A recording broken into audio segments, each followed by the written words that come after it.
All right, well, tonight the Richmond Tigers will wear their Dreamtime Guernseys as a show of support for Adam Goodes when they take on Hawthorn at the MCG. Belinda Duarte is the executive member of Richmond FC and also a director of the Corinne Institute, and she joins us now from Melbourne. Belinda, welcome to The Drum. Thanks, Steve. Tell us, why has the Richmond club decided to wear its Dreamtime Guernseys tonight? Well, clearly the events over the last weekend has stirred a call to action by our football club, and you know I'm really proud to say that Richmond has decided to wear the Guernsey tonight, and through the leadership group's decision, they felt that it was important enough to send a message to the broader community, and in our coach's words, you know, at best it's bullying and at worst it's racism. So it's an opportunity for us to take the lead. We have been recognised for the very first Elevate Status Reconciliation Action Plan within the country as a sporting organisation, so it's an opportunity for us to step forward and stand up. Belinda, how supportive have the players been of this move? Look, we have a strong playing group that is one of the most diverse in the AFL from a cultural diversity perspective. And as I said, it was a player's decision to be strong on this stance, and the likes of Shane Edwards and Nathan Drummond have been really moved by it.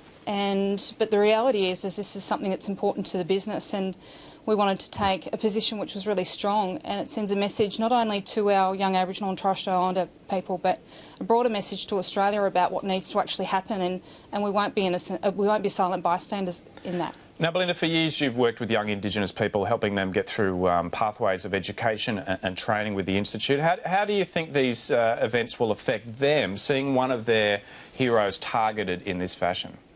Well, look, football's a powerful vehicle. Sport in general is a powerful vehicle, and what's important about it is this, as been said, it raises the issue to actually confront it and deal with it.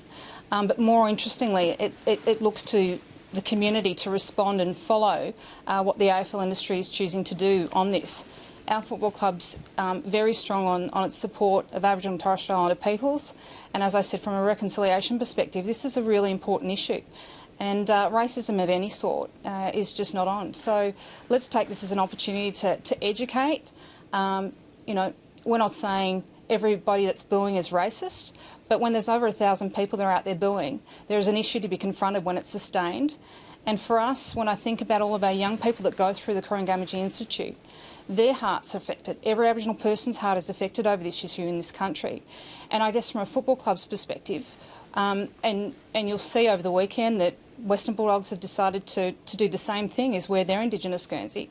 It's a statement to Australia to say, hey, we're not going to tolerate this, we're going to grow through this, and we're going to learn from it. So that's what we're a part of. Well, Belinda, we have seen positives come out of previous episodes of racism in football. Of course, there was the episode where Nicky Winmar stood up and showed his pride when Collingwood fans were taunting him. There was the case of Michael Long standing up against racial vilification on field, and that led to change within the AFL. Do you hope that something positive will come out of this? Oh, absolutely, and as I've said, this is an opportunity to learn and grow, and growth is hard, change is hard when we have to look at our own behaviours and maybe what some of our beliefs that we've been raised with, or the absence of education around this and the impact that it has on every Australian. Discrimination of any sort destroys people. It affects their well-being, and there's significant cost in that. But when we think about the lineage of our country, this is an opportunity for non-Aboriginal Australia to really think about their relationship with who we are as Australians. This is an issue for Australia. It's not just Aboriginal and Torres Strait Islander Australia.